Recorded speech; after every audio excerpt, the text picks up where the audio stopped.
इसको बता देता हूँ, भी आ सकती है।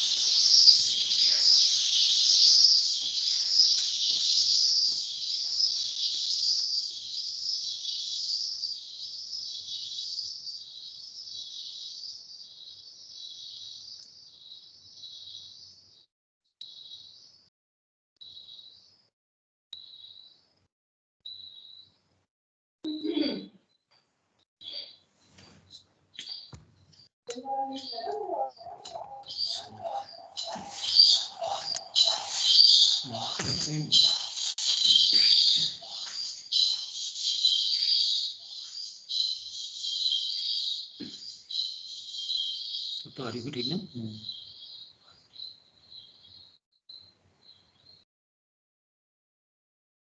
बोलते रहिए, इनको नहीं दे रहे ना ना, आप इधर बोलेंगे तो इधर सुनाई देगा।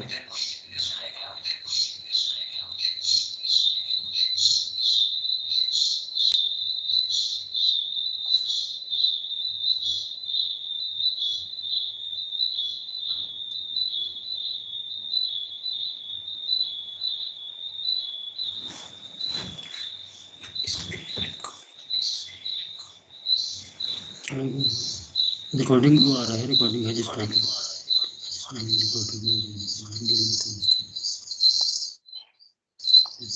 देखिए सर, आप कोई पीपीटी वगैरह भी इस्तेमाल करेंगे?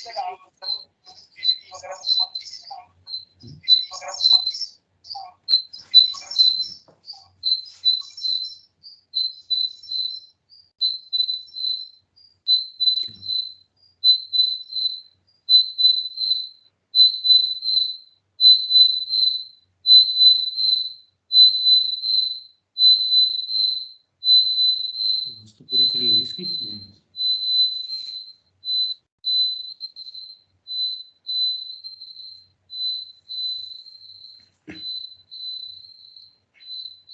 लोग नहीं जुड़े हुए।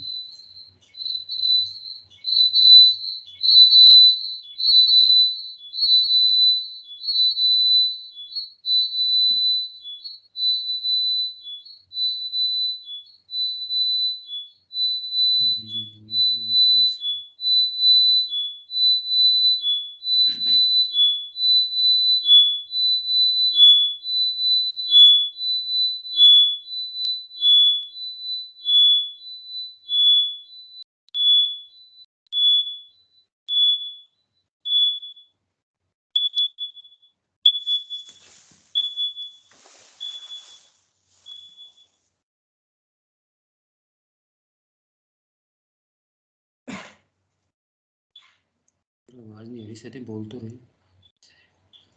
ना ना, हम लोग भी कैसे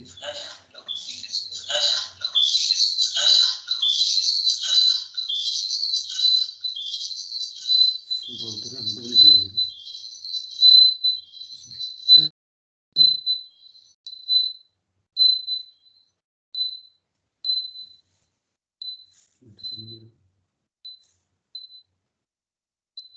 आपका माइक म्यूट है सर।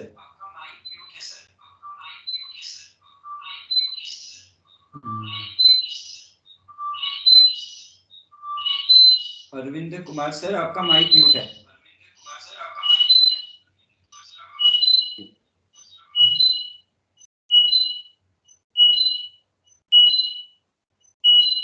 मुझे लगता है अभी हम इसकी शुरुआत कर सकते हैं कार्यक्रम की। इसको बंद कर दो यहाँ से ना। ये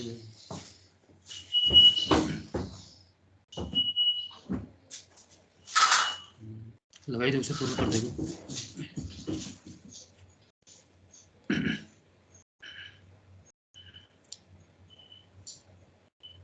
मैं इस कार्यक्रम में उपस्थित सभी सज्जनों का स्वागत करता हूं।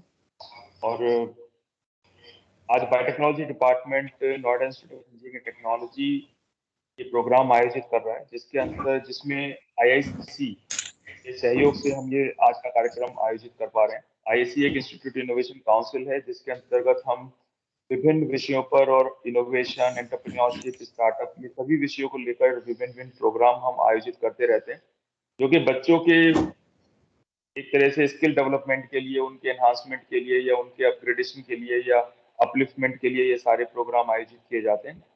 उसी श्रृंखला में हमने पर्यावरण प्रदूषण और उसके रोकथाम के बारे में क्या उपाय हो सकते हैं, क्या चिंताएं हैं, क्या उसके समाधान हैं, उस विषय पर आज हमने ये कार्यक्रम आयोजित किया है, जिसके अंतर्गत मुझे लगता है प्रदूषण एक इस तरह का सब्जेक्ट कहें, विषय कहें, जिसमें कि आज के समय में सभी व्यक्तियों का, हम कहेंगे कि कहीं ना कहीं वो शामिल हैं, और एक तरह से कैंसर के रूप में सभी लोग इससे प्रभावित भी हैं। पर बहुत ही कम देखा जाता है कि जो आज का यूथ है, या जो आप कहेंगे जनमानस है, वो पर्यावरण प्रदूषण के बारे में बहुत ही कम अवेयर हैं, बहुत ही कम उसको संज्ञान में लेते हैं। और यही कारण है कि प्रदूषण जो है वो कहीं भी किसी मायने में हम कम नहीं कर पा रहे हैं, बल्कि हम उसको बढ़ावा ही दे रहे हैं। तो ये आज का विषय हमारे जो हमने लिया है इस गोष्ठी के लिए, वो हमारे लिए बहुत इम्पोर्टेंट है, बहुत आवश्यक है, और सभी युवाओं के लिए, सभी इंजीनियरिंग कॉलेज में पढ़ने वाले छात्र हैं, सभी के लिए ये विषय बहुत ही आवश्यक मैं मानता हूँ।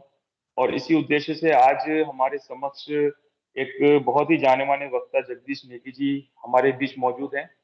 और मेरे ख्याल से तो उनके बारे में मैं जितना बताऊं उतना कम है, बट इसमें ज्यादा समय ना लेते हुए, क्योंकि सभी ने उनका नाम कहीं ना कहीं सुना है, और सभी उनसे परिचित हैं, यूट्यूब के माध्यम से, दूसरे चैनल्स के माध्यम से वो बहुत अलग अलग प्लेटफॉर्म्स पे अपने वक्तव्यों को देते हैं, और बहुत ही एक्टिवली वो अपने जो इस तरह के प्रोग्राम्स हैं जो पर्यावरण से रिलेटेड हैं, या जो एक तरह से पर्यावरण के संरक्षण से संबंधित जो इतने भी कार्यक्रम होते हैं, उसमें वो एक तरह से शामिल होते हैं।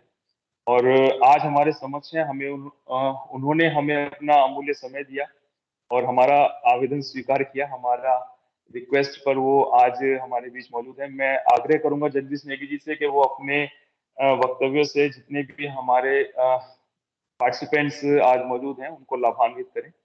मैं अपनी तरफ से स्वागत भी करना चाहूंगा सर, आपका बहुत बहुत स्वागत है। और अब मैं आपको हैंड ओवर करता हूं, आप हमारे जितने भी श्रोतागण हैं उनको आप अपने वक्तव्य से लाभान्वित करें। धन्यवाद सर। सर बहुत बहुत धन्यवाद। सर्वप्रथम तो मैं धन्यवाद देना चाहूँगा institute of engineering and technology greater Noida, department of biotechnology, कि आपने हमें इस लायक समझा कि हम आपको इस अपने अभी उसके बारे में बता सकें जो ये आज प्रदूषण हो रहा है, पर्यावरणीय प्रदूषण। तो आज ये बहुत बड़ी एक समस्या बनती जा रही है असल में, लेकिन इस पर लोगों का ध्यान नहीं है। मतलब बातें तो सब करते हैं, लेकिन लोग उतना उस स्तर पर इस पर हो नहीं पा रहा है काम। तो इसमें कुछ तो इसमें सरकारों की भी थोड़ा वो है, कमी है, और कुछ लोगों में जागरूकता का भी अभाव है।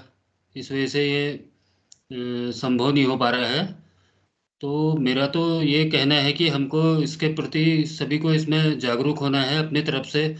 हमको ये प्रयास करना है कि बिल्कुल प्रदूषण की हम रोकथाम करें, अपने घरों के कूड़े कचरे को सही जगह पर निस्तारित करें, यहाँ वहाँ न फेंकें, कूड़े कचरे को कूड़ेदानों में ही डालें उसको। और सबसे मुख्य तो इसमें ये होता है कि जैसे जो भोजन आदि ऐसा जो जैविक हमारा ये होता है, जैसे खाना आदि बच जाता है, उसको जनरली क्या करते हैं कि लोग ऐसे पॉलीथीन आदि में बांध के फेंक देते हैं। तो इससे कि ये होता है कि उसके अंदर से वो गलता नहीं है बिल्कुल भी, तो वो पड़ा रहता है। वैसे फिर नालियाँ आदि चौक होती हैं, तो ये भोजन आदि को बिल्कुल भी ऐसे इन पॉलीथीन की थैलियों में बिल्कुल भी न डालें इसको। चाहे आप वैसा डाल दें उसको, जैविक चीज़ें तो क्योंकि जो होती हैं वो सारी गल जाती हैं, उसको अपने आप डिस्पोज हो जाती है, या कोई जानवर आदि खा लेता है उसको।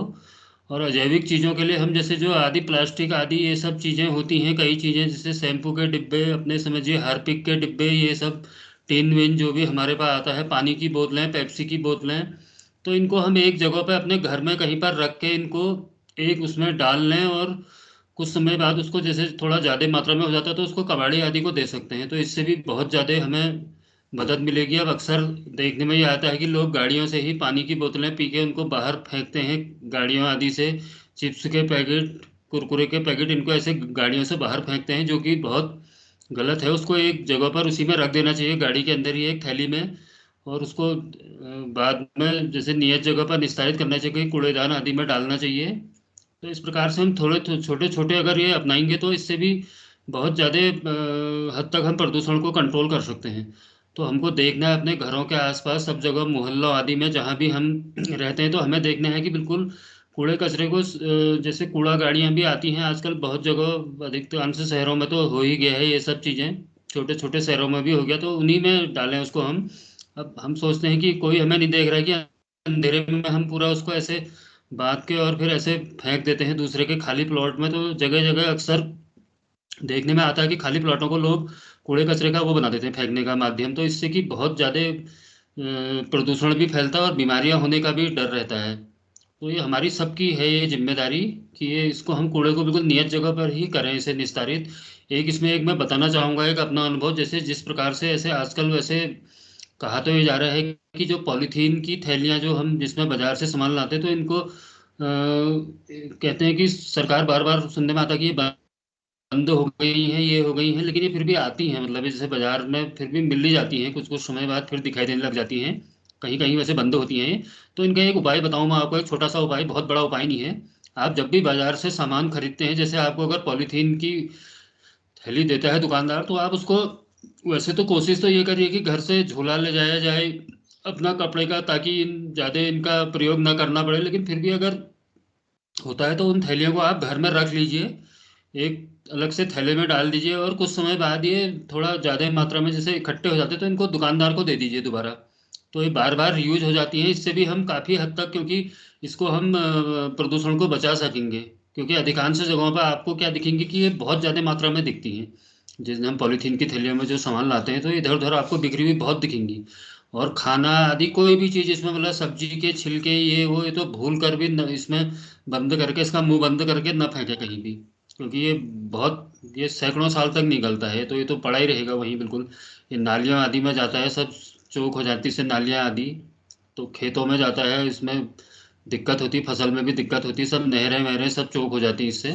इस तरीके से थोड़ा हमको अपना ऐसी चीज़ें कुछ घर पे ही निस्तारित कर लेनी चाहिए, कुछ चीज़ों को। तो छोटे छोटे प्रयोग हैं, और अपने आसपास हमें साफ सफाई रखनी है, जैसे जल स्रोतों, जैसे नदियों तालाबों आदि में, इनमें तो बिल्कुल भी ये कूड़ा कचरे को बिल्कुल भी नहीं फेंकना है। मतलब कोशिश तो ये करनी चाहिए कि, मतलब अब किसी को हम ये तो फोर्स तो नहीं कर सकते, लेकिन एक हमारा एक ऐसा दायित्व भी है कि नदियाँ जल स्रोतों तालाबों आदि को हम स्वच्छ रखें, इनको, इनमें कोशिश करें कि इनमें अगर कभी कुछ हो रहा है तो गंदा उसको कोशिश करें जन सहयोग से या कुछ साफ करने की कोशिश करें।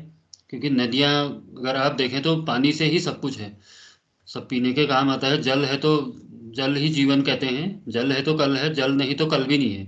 तो अगर हम कूड़ा कचरा इस तरह से सीवर आदि गंदगी इनमें डालेंगे जल स्रोतों में, तो इससे वो दूषित होगा जल, और उसी जल को हम पीते हैं, फिर उसी जल को, दूषित जल को, तो इससे हम कई प्रकार की बीमारियों के शिकार हो सकते हैं। तो ये हमारी सबकी जिम्मेदारी है कि इस तरीके से हम करें, इसको सीवर आदि को ऐसे खुले में ना छोड़ें। कई लोगों की जैसे ये आदत होती कि जैसे कहीं सीवर बरसात आदि होने पर वो खोल देते हैं उसको, जैसे इधर नालियों आदि के द्वारा, तो ये जल स्रोतों को दूषित करता है। तो उसको पिट बनाया जाए, उसका पिट बनाया जाए, पिट भरता है तो उसको जो सीवर साफ करने वाली जो वो आती है, वाहन आता है, उससे साफ करवाया जाए, ताकि उसका उचित निस्तारण हो सके। तो ये, इससे कई प्रकार की बीमारियां होती है, अगर हम जल में सीवर आदि मिलाएंगे तो बहुत ज़्यादा इससे इसके दुष्प्रभाव होते हैं। तो ये किसी आरओ आदि से भी, क्योंकि इतना इकोलाई आदि ऐसे इसमें जीवाणु मिल जाते हैं, तो किसी आरओ आदि से भी छानने से भी वो नहीं जाते हैं। तो उससे अभी कहा जाता है कि करीब करीब 70% बीमारियां ये दूषित जल के सेवन से ही होती हैं, तो ऐसा कहा जाता है।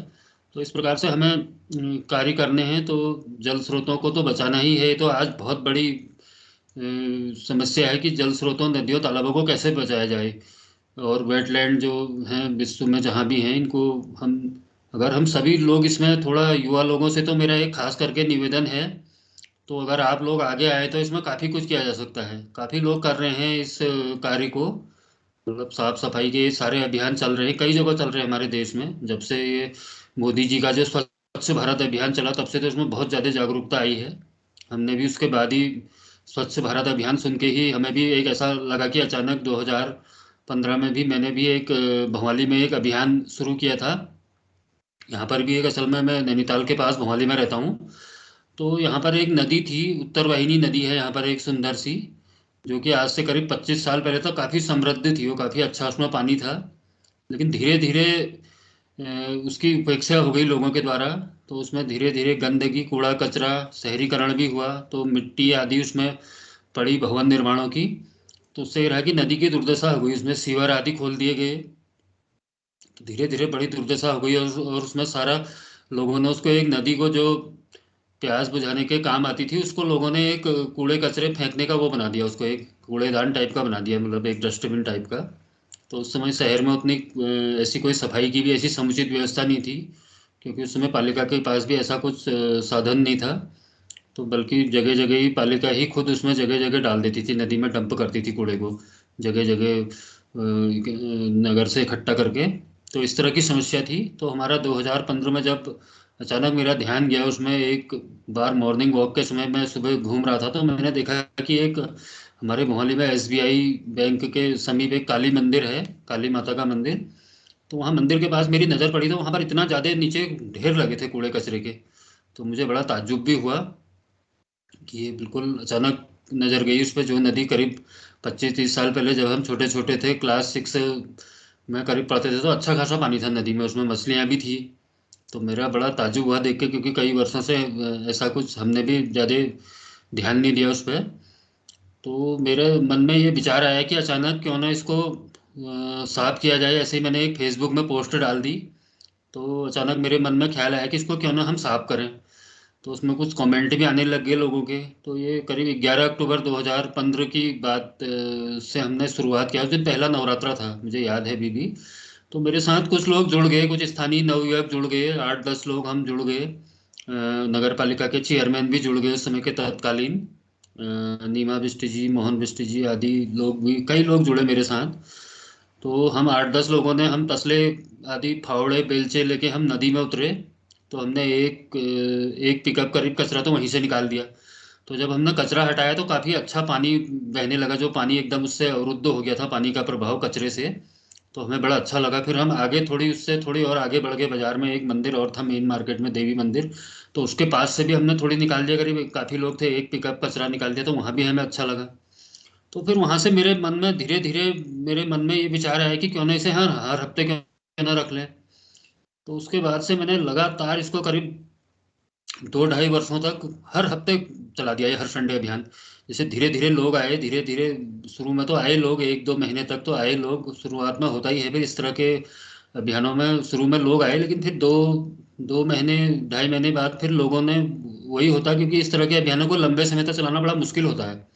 फिर लोगों ने धीरे धीरे आना कम कर दिया, या समझिए कि धीरे धीरे बंद जैसा हो गया, कुछ कभी कभार ही हुए। तो मैंने लेकिन ये किया इसमें कि शुरू से ही जब से अभियान रखा था, तो मैंने अपने स्तर से इसमें 6-7 मजदूर भी रखे इसमें हर संडे।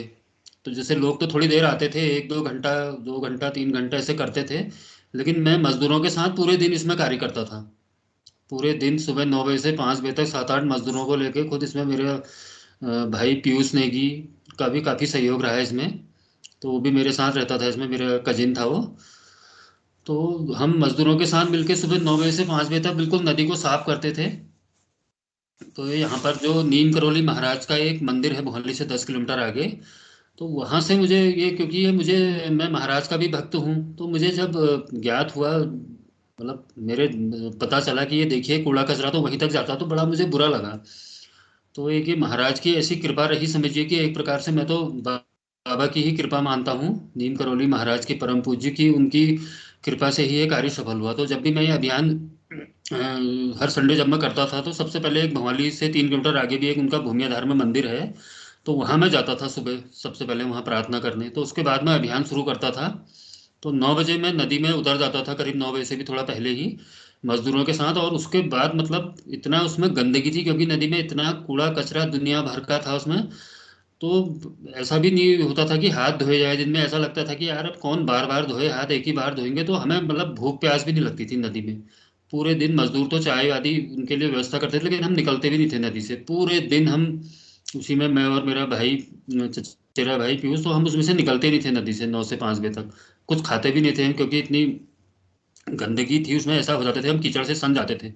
तो इसके अभियान के दौरान हमें बहुत मुश्किलें भी आई, क्योंकि इसमें इतनी ज़्यादा गंदगी थी, बहुत ज़्यादा लोग, कहीं कहीं तो लोग हमारे सिर के ऊपर भी कचरा फेंक देते थे, थैलियों में भर के। कई बार ऐसी स्थिति आई, और बहुत ज़्यादा गंदगी थी उसमें।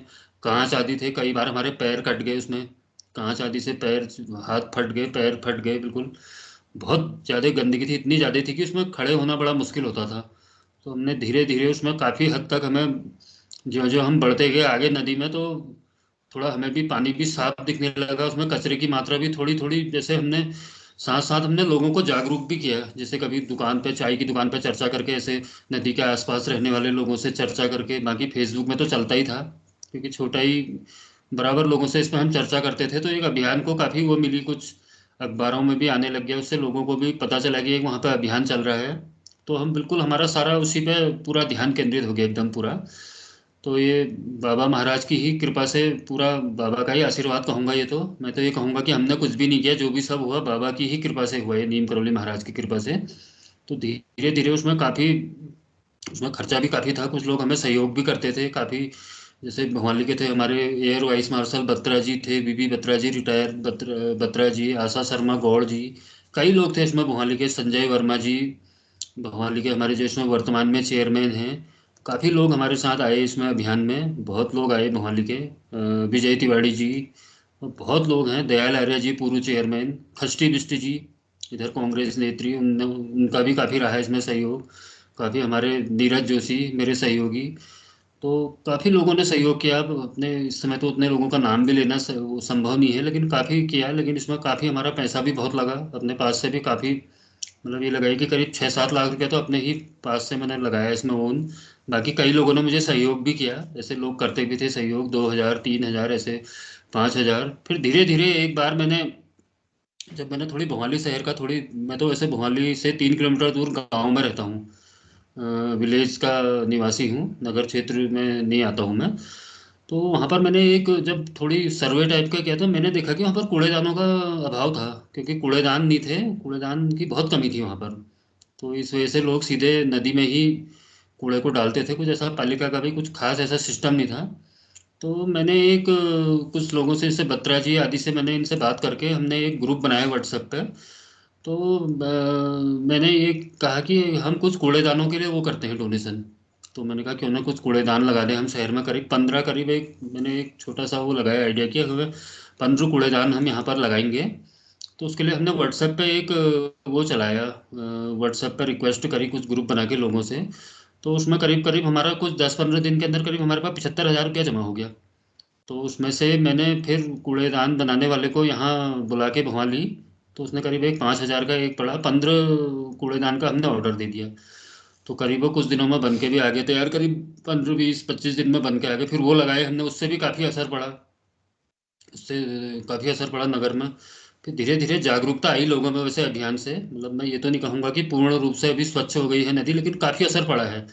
फिर उसमें एक मुख्य समस्या ये थी कि भवाली जहाँ पर मुख्य बाजार में मंदिर है, तो वहाँ पर मैंने जब सफाई के दौरान मैंने देखा कि वहाँ पर करीब 15-20 घरों के सीवर ओपन नदी में गिर रहे थे। वो बिल्कुल नदी में गिर रहे थे, और वहाँ पर ये था कि नदी में ये सुअर पले हुए थे काफ़ी, तो वो उसको सीवर को खा जाते थे। तो जैसे ही वो गिरता था उसमें अंदाज नहीं आता था, लेकिन गंदगी बहुत होती थी, बहुत ज़्यादा वहाँ पर, इतनी ज़्यादा, ये तो हमको पता भी नहीं था, इतनी ज़्यादा वहाँ पर स्मेल आ रही थी। तो वहाँ पर जब मैंने देखा तो मुझे पता चला कि वहाँ पर तो लोगों ने सीवर पीठ ही नहीं बनाई थी, वो नालियों के द्वारा सीधे नदी में ही बहाया जा रहा था उनके घरों का सीवर। तो देख के बड़ा आश्चर्य भी हुआ, क्योंकि मंदिर के ही सामने ये सब गिराया जा रहा था बिल्कुल एकदम सीवर, नाली के द्वारा। तो बहुत ही अफसोस हुआ। तो मैंने कुछ पालिका में भी इसके बारे में कहा, तो वहाँ से भी कुछ नोटिस आदि दिए गए उन लोगों को, लेकिन कुछ ऐसा खास कार्रवाई नहीं हुई। तो उसके बाद में नैनीताल में मैंने जिलाधिकारी महोदय के पास जाके इसकी शिकायत करी। फिर वहाँ से एसडीएम का दौरा हुआ। तो उसके बाद एक वहाँ पर उस स्थल पर एक सामूहिक पिट बनाई गई, बहुत बड़ी सीवर पिट, जिससे कि करीब 15-20 घरों के उसको उससे जोड़ दिया गया। तो इससे भी काफ़ी थोड़ा प्रदूषण कुछ हद तक कम हुआ उसमें। तो बड़ी सीवर पिट बन गई है, सामूहिक पिट, उससे सारी जोड़ दिया गया उनको। तो वहाँ पर तो ख़त्म हो गया प्रदूषण मंदिर के पास, काफ़ी अच्छी स्थिति हो गई। फिर उसके बाद थोड़ी उससे आगे आए तो एक और शौचालय था वहाँ पर नगर पालिका का बना हुआ, उसमें भी वही स्थिति थी, वहाँ भी सीट आदि तो फिट करी हुई थी, लेकिन उसमें पिट नहीं था। तो उसके लिए भी मैंने कार्रवाई करी, उसके लिए भी मैंने मुख्यमंत्री महोदय के वहाँ ट्विटर पे किया। तो उस पर भी कार्रवाई हो गई, वहाँ भी उसके लिए पिट बन गया। तो कुछ करीब करीब हमारे प्रयास से, मतलब एक मेरा एनजीओ भी है सिपरा कल्याण समिति नाम से, तो हमने जो एक प्रयास से करीब करीब 50 से ऊपर हम सीवर हटा चुके हैं नदी से, जो ओपन नदी में गिर रहे थे। अभी भी काफ़ी है, उसमें प्रयास जारी है। तो कोशिश ये है कि सभी सीवर हट जाए नदी से। अब सबसे अच्छा तो ये होता कि सीवर लाइन बन जाती। अब उसके लिए भी प्रयासरत है सभी लोग, नगर के लोग, कि यहाँ पर सीवर लाइन बन जाए, तो उससे तो काफ़ी प्रदूषण नदी से कम हो जाएगा। लेकिन जो भी ऐसे छोटे छोटे प्रयासों से, लेकिन जैसे हम 2015 से लगे तो काफ़ी कुछ हुआ है, मतलब काफ़ी आया है उसमें। करीब 70% तक कूड़ा कचरा कम हो गया है नदी में। इस प्रयास से लोगों में भी जागरूकता आई है, व्यापक जागरूकता से।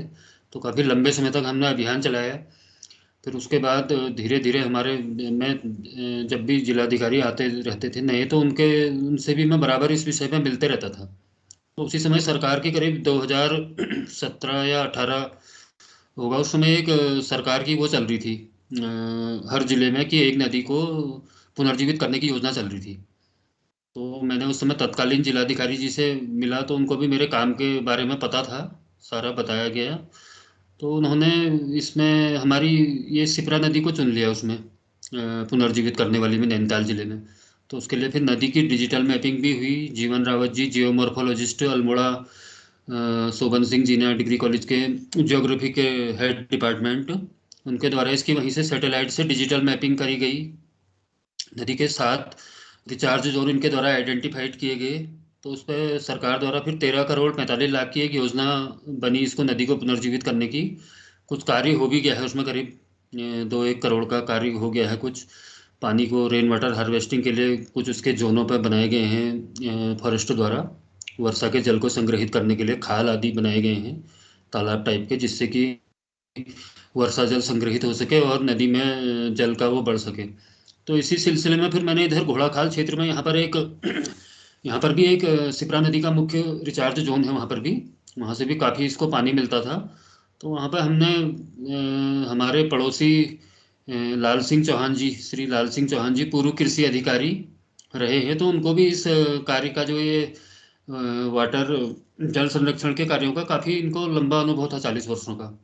तो उनसे हमने बात करी, तो उन्होंने बिल्कुल वो शहर से तैयार हो गए अपना सहयोग देने को। तो हमने उनके सहयोग से इधर घोड़ाखाल क्षेत्र में करीब 100 से ऊपर ये छोटे तालाब, खंतियाँ, जो वर्षा के जल को संग्रहित करने के लिए हमने बनाए हैं। तो जिसके द्वारा, मतलब 2020 से हमने शुरू किए थे वो, तो जिसके द्वारा भी लाखों लीटर पानी भूमि के गर्भ में समाया है।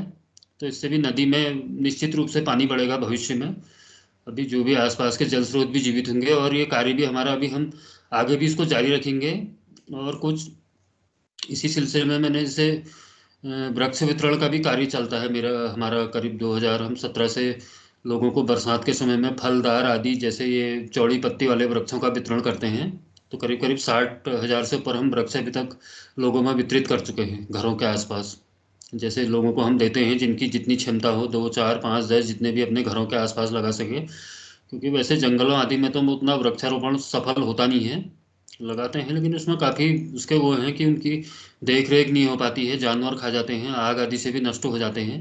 लेकिन घरों के आसपास फिर भी वृक्ष का अच्छा है उसका, देखा मैंने उसका रिजल्ट अच्छा है कि घरों के आसपास वृक्ष रहते हैं जिंदा। ऐसा हमें लगा, हमने फलदार भी दिए साथ में लोगों को, कागजी नींबू, नींबू माल्टा आदि के भी दिए, जिससे लोगों की तेज पत्ता, जिससे कि लोगों की आजीविका में भी सुधार हो सके, उनसे उनको लाभ भी होता है लोगों को। तो फ्री ऑफ कॉस्ट हम बांटते आए हैं करीब 4-5 वर्षों से। तो इस प्रकार से धीरे धीरे, मेरा तो यही कहना है, मैं तो ये कहता हूँ बच्चों से भी, आप अगर टॉफी भी खा रहे हैं तो उसके भी छिलके को मत फेंकिए इधर उधर, उसको भी डस्टबिन में डालिए, जेब में रख लीजिए। कुरकुरा आप खाते हैं उसको बैग में रख लीजिए, उसको इधर उधर मत फेंकिए, कूड़ेदान में डालिए नियत जगहों पर। क्योंकि हमें बच्चों से, छोटे बच्चों से आदत डालनी पड़ेगी। अगर वो बच्चे, अगर हम बचपन से उनकी आदत डाल देंगे तो उनका एक ऐसा बन जाता है। घर में भी ऐसा ही हम लोगों को करना चाहिए, क्योंकि यहाँ वहाँ फेंकना कूड़े को, ये कोई बहुत अच्छी बात नहीं है।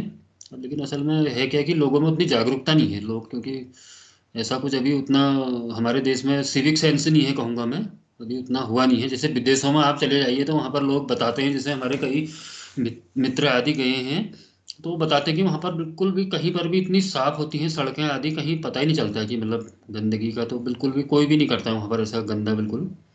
तो हमारे देश में तो, लेकिन अभी थोड़ा इसमें काफ़ी कार्य करना होगा सरकारों को।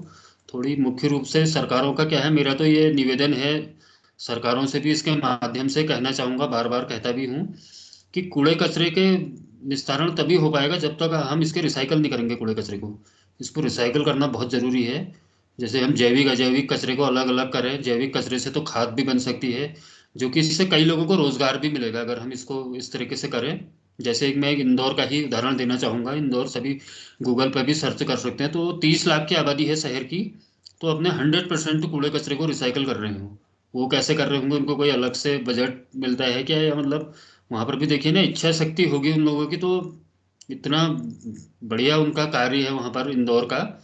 तो एक बार तो हमने यहाँ भवाली में एक हमारे इधर की एक समाज सेविका, पर्यावरण प्रेमी हैं प्रगति जैन जी, तो उनके द्वारा, उधर इंदौर की ही हैं वो, तो उनके द्वारा इंदौर नगर निगम से दो व्यक्तियों को बुलाया गया वहाँ से, कि वो दिखाने के लिए डेमो। तो हमने प्रगति जैन जी और मैं, हम कमिश्नर साहब से मिलकर नैनीताल में हमने सब उनको उसका डेमो भी दिखाया कि किस तरीके से कर रहा है वो, इंदौर का नगर निगम किस तरीके से कर रहा है, तो उनको सारा वो दिखाया गया पूरा, कि यहाँ भी इस तरह की कोशिश की जाए।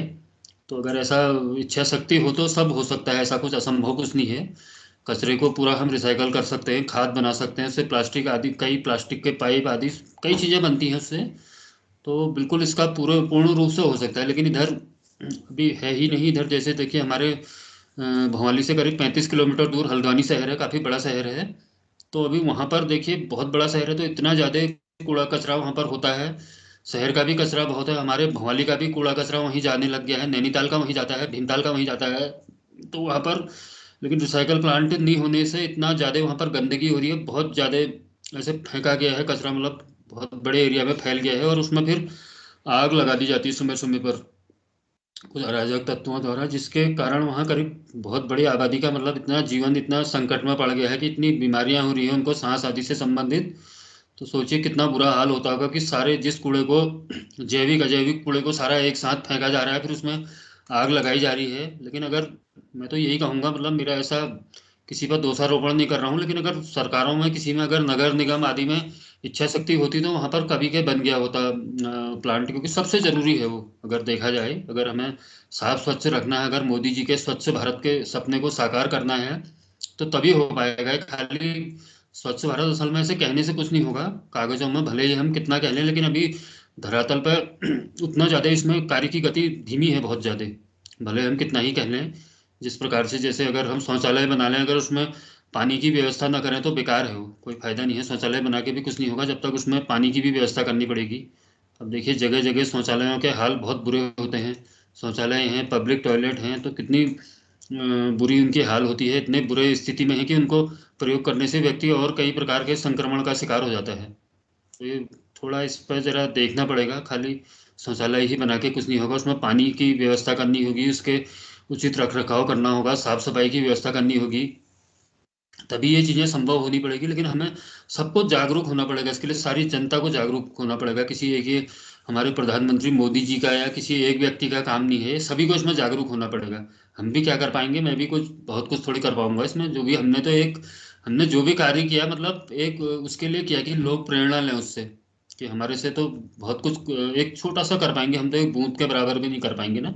पूरा देश इतना बड़ा देश है, तो उसको हम पूरे उसको साफ थोड़ी कर सकते हैं। लेकिन ये एक लोगों से एक निवेदन है कि ऐसे छोटे छोटे प्रयास करके काफी कुछ किया जा सकता है। हमने, अगर आप आवाज, गलत के खिलाफ आवाज उठानी पड़ेगी। अगर आपको गलत को सही करना है तो पहले उसके खिलाफ आवाज उठानी पड़ेगी। अब देखिए जगह जगह देखने में आता, कभी कभी पब्लिक टॉयलेट गंदे हो जाते हैं, कहीं सुलभ के शौचालय बंद कर दिए जाते हैं, तो इसमें अगर हम आवाज उठाएंगे, सोशल मीडिया आदि आजकल बहुत ज्यादा माध्यम है, तो उनके द्वारा भी इनको सुचारू किया जा सकता है। हमने इधर भोपाली का ही मैं उदाहरण दूं आपको, तो यहाँ पर हमारे वहाँ पर सुलभ के कुछ दो तीन शौचालय बने हुए थे, बढ़िया बने थे वो। लेकिन वो कुछ समय, एक आध साल पहले की बात है करीब, वो गंदे हो गए थे, बहुत गंदे हो गए, उसमें ताला मार दिया, उनकी साफ सफाई नहीं करी। तो हमने उसको ट्विटर आदि के माध्यम से, सोशल मीडिया के माध्यम से, उसके बाद हमने उसको खुलवाया। तो सुचारू भी चल रहे हैं, लेकिन फिर कभी कभी फिर दिक्कत आई जाती है उनमें, लेकिन आवाज़ उठानी पड़ेगी। आजकल तो ऐसा सोशल मीडिया भी ऐसा सशक्त माध्यम है, अगर आप आवाज़ उठाएंगे तो जरूर उस पर कार्रवाई होगी, बहुत कुछ किया जा सकता है। तो ये बहुत बड़ा हथियार है सोशल मीडिया, इसके लिए हमने तो काफ़ी सोशल मीडिया के माध्यम से काफ़ी कुछ इस तरह के कार्य किए हैं, कई कई लोग कर रहे हैं। तो आप कहीं पर ऐसी समस्याएं उठाते हैं तो उनका निराकरण होता है। और कई जगहों में उत्तराखंड में हम जगह जगह गए, हम सफाई सफाई अभियानों में, यहाँ से 50 60 70 80 किलोमीटर दूर तक गए हम, सिर्फ लोगों को जागरूक करने के लिए क्योंकि हमारे करने से तो कुछ नहीं होगा। हम बहुत जगह गए नदियों में, हल्द्वानी गौला नदी में हमने सफाई की, रामनगर जाके कोसी नदी में हमने सफाई की, कई अभियान किए, नैनीताल में भी, शहर में भी काफ़ी अभियान किए। वहाँ पर के हमारे सभासद मनोज शाह जगाती, उनके साथ हमने काफ़ी 1 डेढ़ साल तक हमारी समिति ने वहाँ पर काम किया, उनके साथ हर संडे को जाते थे। तो लोगों को जागरूक करने का ही प्रयास किया है, तो इससे कुछ असर तो पड़ता है जरूर। लेकिन इसमें अधिक लोग जुड़ेंगे तो और फायदा होगा। इसमें अधिक से अधिक लोग जुड़ेंगे तो अभी हो रहा है काम, काफ़ी लोग कर रहे हैं। उत्तराखंड में भी काफ़ी जगहों पर लोग चला रहे हैं सभी अभियान, ऐसा नहीं है कि नहीं कर रहे हैं, नहीं कह सकता हूँ मैं, बहुत लोग कर रहे हैं। लेकिन और अधिक लोग अगर इससे जुड़ेंगे, अगर हम अपने कूड़े कचरे को नियत जगह पर निस्तारित करेंगे तो इससे बहुत ज़्यादा फायदा होगा, मेरा ये कहना है कि।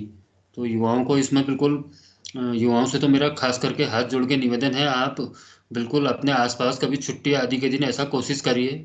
एक आपने बम्बई का शायद सुना होगा, कोई अफरोज शाह है बम्बई पे, तो कई वर्षों से उसके बीच की सफाई करते हैं, क्योंकि बीच में लोग इतनी ज़्यादा गंदगी करते हैं, तो उसको कर रहे हैं। उन्होंने ऐसा अभियान बना दिया है वो, तो उन्होंने बहुत ज़्यादा हजारों टन कूड़े कचरे को वहां से निकाल के, अफरोज शाह वहां से उसको बीच को स्वच्छ बनाते हैं। तो एक एग्जाम्पल है ऐसे लोग हमारे लिए। हमें तो ऐसे और ज़्यादा अफरोज शाह बनाने होंगे देश में, इस तरह के लोगों को आगे आना होगा। तो जैसे जैसे युवा जुड़ते जाएंगे तो अन्य लोग भी आपसे प्रेरणा लेंगे। युवाओं से तो मेरा निवेदन है, आप आगे आइए, बिल्कुल जुड़ेंगे आपसे। युवा ही इस दिशा में काफ़ी कार्य कर सकते हैं। बस ये मेरा कहना है। और कुछ अगर कुछ पूछना हो तो कोई पूछ सकते हैं। सही आ रहा था।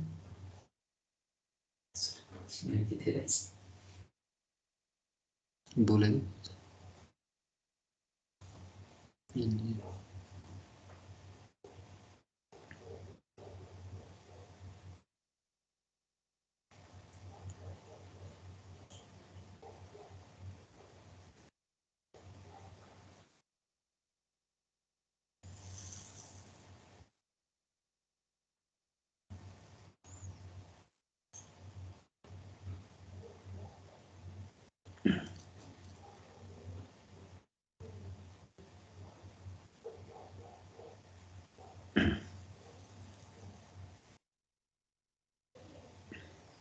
बोल दिया कोई, बोलिए, तुम बोलिए।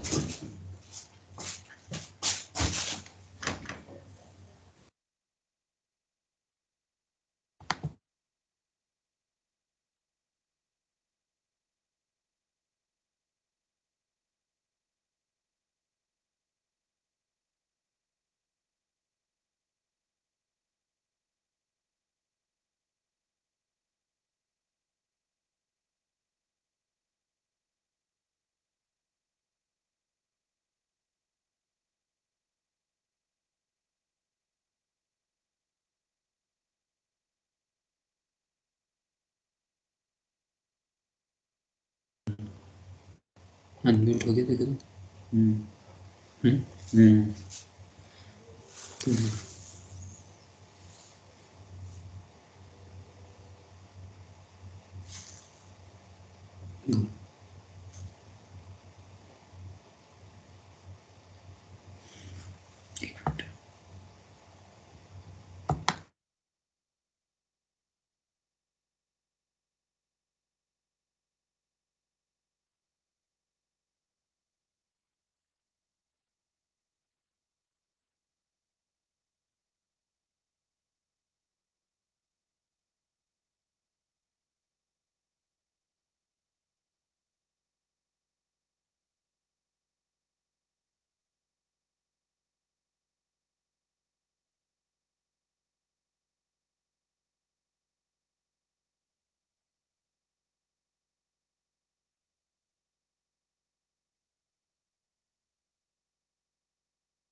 हेलो।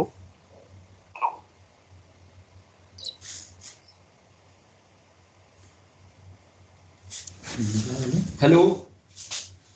सभी लोगों के हाँ जी सर। माइक और कैमरा बंद होने के कारण ऐसा लग रहा है कि एक एक बोल रहा है और कोई प्रतिक्रियाएं नहीं आ रही हैं। नहीं नहीं सर, सभी अगर मौजूद सभी हैं, सभी सुन रहे कैमरे हैं। ऑन कर लें और हाँ, मैं अभी रिक्वेस्ट थोड़ा करता हूँ ये सबको। लगेगा कि हम लोग आपस में बात कर रहे हैं। हाँ जी, हाँ, बिल्कुल।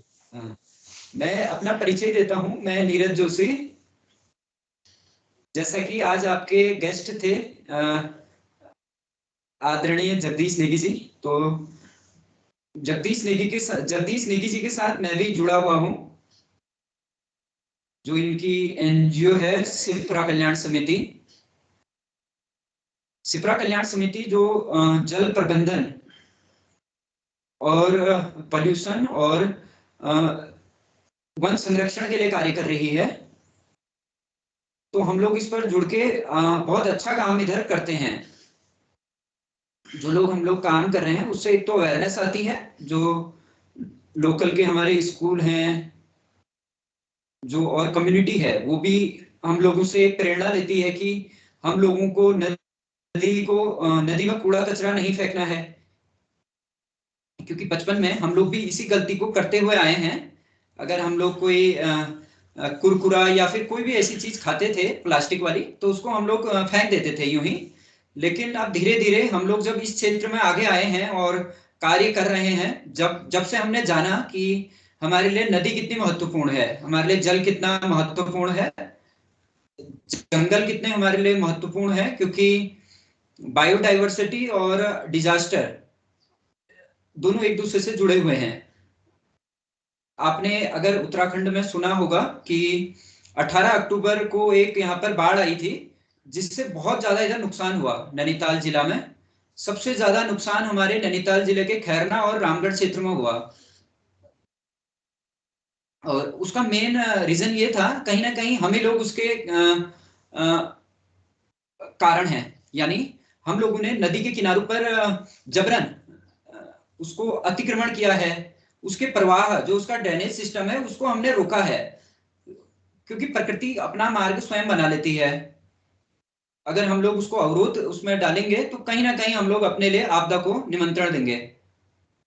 उसी प्रकार अगर हम लोग नदी को अस्वच्छ करेंगे तो आने वाले समय में हम लोगों के लिए कैंसर जैसी महामारी, जैसा कि पहले आप लोगों ने बोला, और उसके अलावा चर्म रोग होते हैं, कई सारी बीमारियां हैं, उनको हम लोग अपने आप में शेयर कर लेंगे। तो अगर हम लोगों को अपने आप को निरोगी रखना है और अपने आप को प्रकृति से जोड़ के रखना पड़ेगा, और धीरे धीरे जो हमारे स्कूल कॉलेज हैं वहां पर हम लोगों को जाकर बच्चों को समझाना पड़ेगा कि किस तरीके से हमारे लिए वन और मानव का एक दूसरे से संबंध है।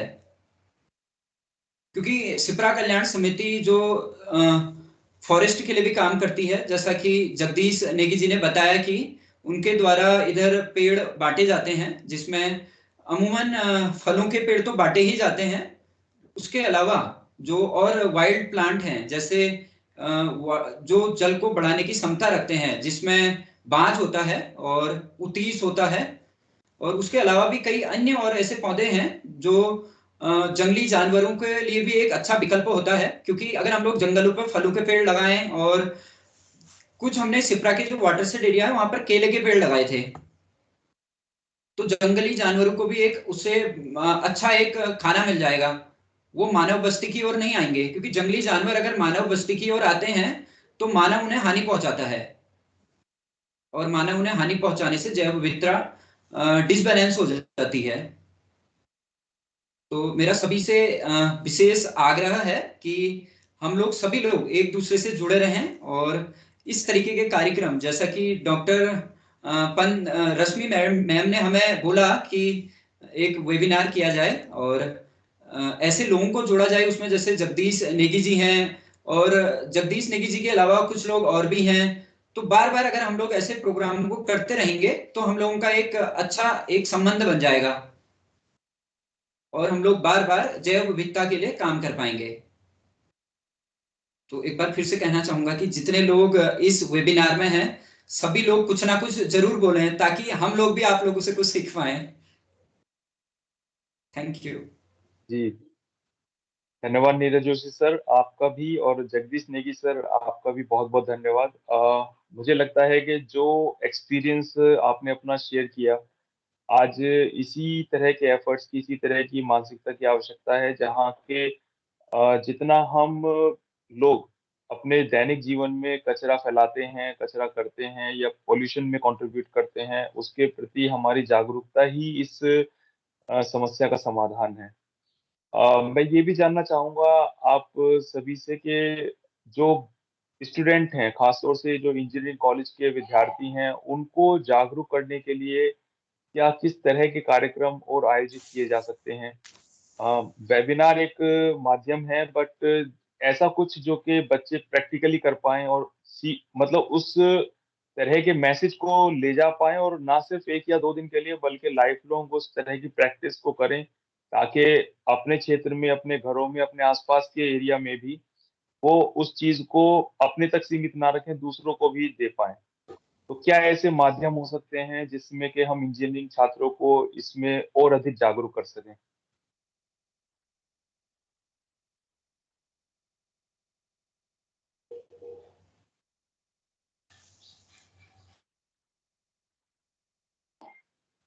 बीच में भवाली में एक टीम आई थी, आईआईटी इंजीनियर्स से, है ना जगदीश दा? तो उन लोगों ने एक सर्वे किया लोकल क्षेत्र पे, जो भवाली की सिप्रा रिवर है उस पर वो लोग आए और जो सिप्रा के द्वारा कार्य किए गए थे उसके बारे में उन्होंने बहुत गहन अध्ययन किया, क्योंकि यहाँ पर छोटे छोटे बहुत ज्यादा जल स्रोत हैं। एक जल स्रोत है जमुना धारा, उसका लोकल नेम है, वो सल्फर युक्त पानी है जिससे हमारे चर्म रोग दूर होते हैं। तो उन्होंने काफी इस पर इधर अध्ययन किया। तो हमें, जो हमारी टीम है, हम लोगों को फील्ड पे ज्यादा रहना होगा और ऐसे लोगों से मिलना होगा जो लोग चाहे ज्यादा पढ़े लिखे ना हो, क्योंकि विलेज पर कई लोग ऐसे होते हैं जिनकी एज काफी होती है और उनका जो अनुभव है वो काफी मायने रखता है। क्योंकि बीच में एक प्रोजेक्ट था, बीएमसी, बायोडाइवर्सिटी मैनेजमेंट कमेटी, उसके माध्यम से पीबीआर बनना था, पब्लिक बायोडाइवर्सिटी रजिस्टर।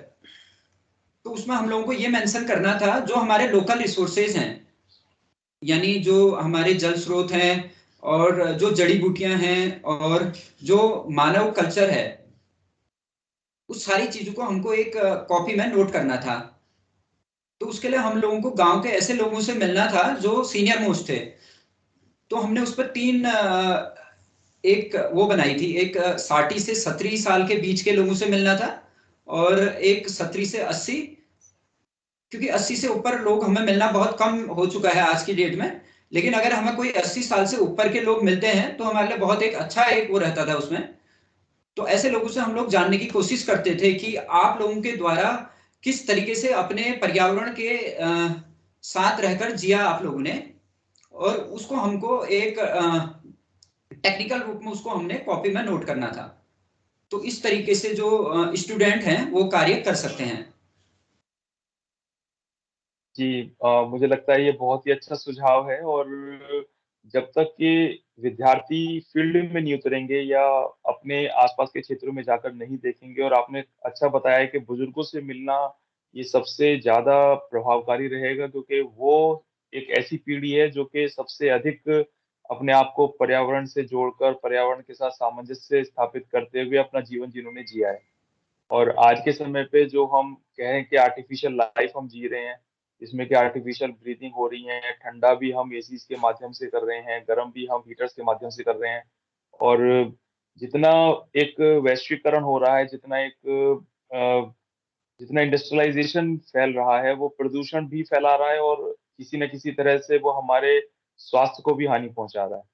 तो मुझे लगता है कि आज की इस गोष्ठी में जो विचार हमारे समक्ष रखे गए, वो सभी के लिए एक प्रेरणा स्रोत रहेंगे।